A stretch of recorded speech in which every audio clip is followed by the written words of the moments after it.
jábọ́ ó ti jábọ́.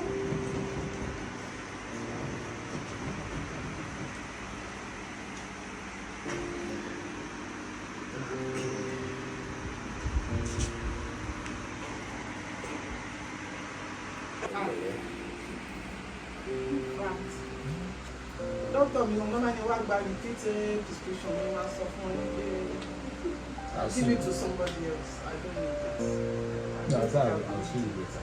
Well, you think like what happened? Ó máa bèrè pé why you don't come and collect it torí it's normal every month ni mo collect. Nígbà tí bá ti ẹ̀gbá mọ́ sí i wọ́n ti mọ̀ pé kí ló ṣẹlẹ̀ where did you go? No free ride. Praise the Lord. Mi gbé kọjá tí màá ní tí bá máa wọ jacket máa kọ́ wọ eléyìí máa lọ́lẹ̀ máa kọ́ wọ eléyìí tí bá wá gbé sókè máa ṣẹ̀ wá yọ eléyìí mo ń manage ni but nobody knows. Kí ni kò tẹ̀ ń ṣe bí pé mo fẹ́ ṣe bí mo máa wọ̀ ọ́ ni mi ò ṣe bí.